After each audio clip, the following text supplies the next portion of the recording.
इस अनोखी कहानी की शुरुआत तब हुई जब वीरान अटलांटिक ओशन के बीचों बीच एक ब्रिटिश मर्चेंट शिप गुजर रही थी। इसका कैप्टन का ध्यान बहुत दूर खड़ी एक शिप पर गया जो ना ही आगे बढ़ रही थी और ना ही उनके सिग्नल्स का जवाब दे रही थी।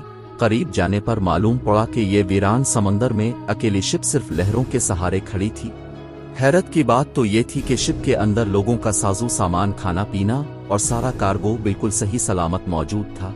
लेकिन अगर नहीं था तो कोई क्रू मौजूद नहीं था जो बगैर किसी निशानात के यहाँ से गायब हो चुका था। यह है मेरी सिलिसट की वो दास्तान जिसने पिछले 150 सालों से हिस्टोरियंस को परेशान कर रखा है, वो राज जिसे समंदर के अलावा कोई नहीं जानता। दोस्तों, मोहम्मद हसन की वीडियोस में एक बार फिर से खुश आमदीद। इस शिप को 1861 में कनाडा में तैयार किया गया था और इस वक्त उसका नाम अमेज़न रखा गया था। अपनी शुरुआत के दिनों में ये छोटे मोटे कई हादसों का शिकार हुई थी। यही वजह है कि ये शिप हादसात के बारे में काफी मशहूर थी, लेकिन अभी तक इसका सामना किसी बड़े हादसे से नहीं हुआ था।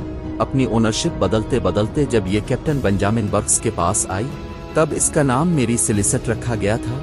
ये न्यूयॉर्क में 7 नवंबर 1872 का एक खुशगवार दिन था। मेरी सिलिसट नामी ये शिप साहिल पर खड़ी थी और इस पर सामान लोड किया जा रहा था।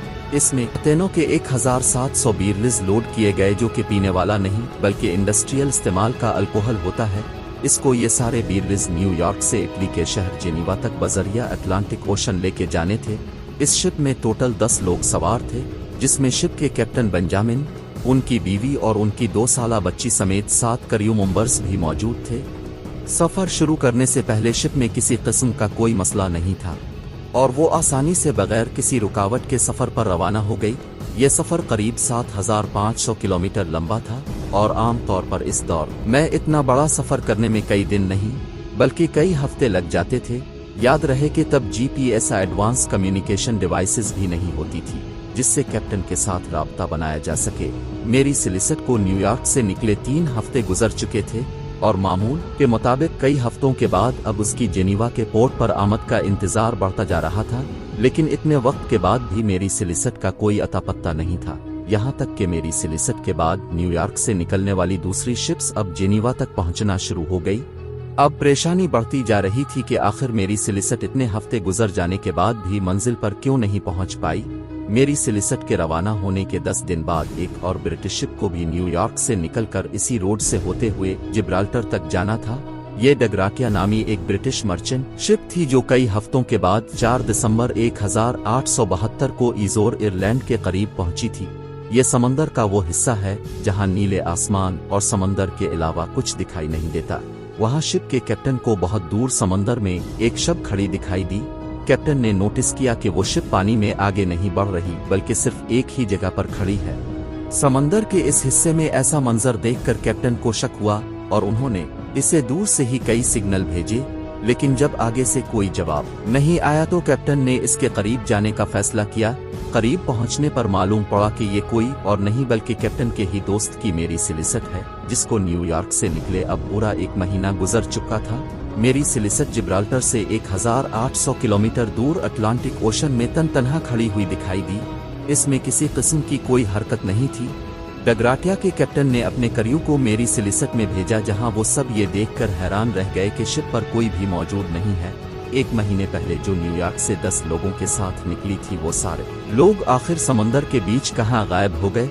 यही सवाल अब डगराटिया के कैप्टन को भी खाया जा रहा था। पहले तो उनको लगा कि शायद इस पर कोई हादसा हुआ है, लेकिन जब उन्होंने मेरी सिलिसट का जायजा लिया तो पूरी शिप बिल्कुल सही सलामत मौजूद थी। कैप्टन और उनकी फैमिली का सारा सामान और क्रू मेंबर्स के कपड़े तक भी बिल्कुल ठीक हालत में मौजूद थे। न सिर्फ इतना बल्कि जो चीजें लेकर वो जेनीवा तक जा रहे थे वो भी बिल्कुल सही सलामत थे। यहाँ तक कि शिप पर जो क्रू के लिए खाने का स्टॉक था वो भी वैसे ही पड़ा था। थोड़ा और जांच पड़ताल के बाद कैप्टन के रूम से 1 लाख बिक मिली। ये बिक पहले शिप कैप्टन अपने पास रखते थे, जिसमें शिप की सब इंफॉर्मेशन के बारे में लिखा जाता था। इस लाख बिक में मेरी सिलिसट के कैप्टन की आखिरी एंट्री 25 नवंबर की सुबह 8 बजे की थी, यानी जिस दिन ये शिप इस हालत में पाई गई थी इससे भी 10 दिन पहले। इसका मतलब था कि करीब 10 दिनों से ये शिप वीरान अटलांटिक ओशन में खड़ी थी। डगराटिया के कैप्टन ये सारा माजरा देख तो रहे थे लेकिन उनको कुछ समझ नहीं आ रहा था। इतने में उनकी नज़र लाइफ बूट वाले सेक्शन पर पड़ी तो वहां उनको लाइफ बूट नजर नहीं आई। इसका सिर्फ एक ही मतलब हो सकता था कि जरूर शिप पर कुछ हुआ था और सब लोग लाइफ बूट पर अपनी जान बचाकर कहीं भाग गए हैं। कैप्टन के केबिन में नेविगेशन के स्टेटमेंट भी मिसिंग थे और उनके बेड के नीचे एक तलवार पैक पड़ी हुई पाई गई, जो इस बात की निशानी है कि शिप पर किसी किस्म का हमला नहीं हुआ, वरना तलवार अपनी पैकिंग से बाहर होती या फिर वहां मौजूद ही नहीं होती। लॉक पिक के अलावा भी दूसरे तमाम डॉक्यूमेंट्स भी वहीं मौजूद थे। एक और चीज भी नोट की गई कि शिप का केबिन हर जगह से गीला था और कई जगहों पर 1.5-2 फुट पानी भी खड़ा था, लेकिन ये इतना नहीं था कि जो इस साइज की शिप को नुकसान पहुंचा सके। यहाँ आपको बताते चलें कि इंटरनेशनल सिल्वेज लॉ के मुताबिक अगर कोई भी किसी शिप को रिसीव करेगा तो इसको शिप की वैल्यू के हिसाब से रिवॉर्ड दिया जाएगा। इसी लाहे का फायदा उठाते हुए डगराटिया के कैप्टन मेरी सिलिसट को लेकर जिब्राल्टर तक गए, जहां अथॉरिटीज ने शिप को तब तक अपने पास रखा जब तक कोर्ट की हेयरिंग मुकम्मल नहीं हो गई। कोर्ट ने अपने तौर पर इन्वेस्टिगेशन की, लेकिन कई हियरिंग्स के बाद भी कोई सुराग न मिल सका। कोर्ट भी जब इस मामले को हल न कर सकी तो लोगों ने तरह तरह की बातें बनाना शुरू कर दी। कुछ ने कहा कि आसमानी मखलूक मेरी सिलिसट के करियों को ले गई, तो किसी ने कहा कि समंदर की कोई भला ने उन पर हमला कर दिया होगा। उन सब बातों में एक बात सच थी कि मेरी सिलिसट जब से बनी थी तब से इसके साथ हादसात होते चले आ रहे। एक बार ये दूसरी शिप के साथ टकराई, लेकिन मामूली टक्कर के बावजूद भी वो दूसरी शिप डूब गई। फिर मेरी सिलिसट को जब रिपेयर के लिए पोर्ट पर लाया गया तो उससे पहले ही पोर्ट पर खुद ब खुद आग लग गई, और एक मर्तबा तो सफर पर रवानगी से पहले ही इसके कैप्टन की तबीयत खराब हुई और वो चल बसा। इन सब बातों की वजह से ही अब ऐसा माना जाने लगा कि शायद मेरी सिलिसट पर जिन्नों और इत्माओं का राज है, जिसकी वजह से ये वाला हादसा भी हुआ है। और तब से लेकर फिर मेरी सिलिसट को गोशत शिप का टाइटल भी दिया जाने लगा। पर असल में इस दिन हुआ क्या था, इसके बारे में कुछ थ्योरीज मौजूद हैं जिन पर एक एक करके नजर डालते हैं। सबसे पहली थ्योरी गद्दारी के बारे में है। कई लोगों का मानना है कि डगराटिया के कैप्टन ने मेरी सिलिसट के सारे क्रू मेंबर्स को मारकर सिल्वेज लॉ का रिवॉर्ड पाने के लिए ये सारा ड्रामा किया है। पर सोचने की बात यह है कि अगर ऐसा होता तो शिप पर कहीं तो खून खराबे के निशानात मौजूद होते। अब या तो डगराटिया ने पीछे कोई सुराग नहीं छोड़ा और सारे निशानात मिटा डाले, या फिर ये थ्योरी ही गलत है।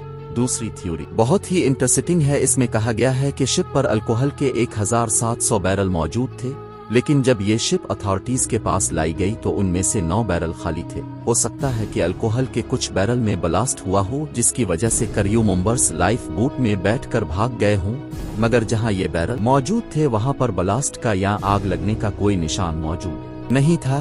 तीसरी थ्योरी में ये बात सामने आई कि हो सकता है कि शिप समुद्री तूफान की लपेट में आ गई थी और इसमें पानी भरना शुरू हो गया था।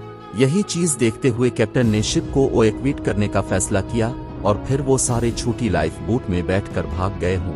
इतनी छोटी लाइफ बोट समुद्री लहरों का मुकाबला न कर पाई हो और सबकी जान ले गई हो। ये थ्योरी काफी हद तक दुरुस्त मालूम होती थी, मगर ये भी बस सिर्फ एक थ्योरी ही थी। थ्योरीज तो बहुत हैं, मगर कोई एक थ्योरी भी सबूतों के साथ प्रूफ नहीं हो सकी। 150 साल से ज्यादा का अरसा गुजर जाने के बावजूद भी इस मिस्ट्री को आज तक सुलझाया नहीं जा सका। मेरी सिलिसट के साथ किया हुआ था। किस हालात में कैप्टन ने शिप को छोड़ा और फिर वो सब कहां चले गए, ये राज भी शायद इसके कैप्टन के साथ ही चला गया। उम्मीद है कि मोहम्मद हसन की ये वीडियो आपको बहुत पसंद आएगी और आप इसको लाइक और शेयर जरूर करेंगे। इंशाअल्लाह मिलते हैं अगली वीडियो में। अपना ख्याल रखें। अल्लाह हाफिज।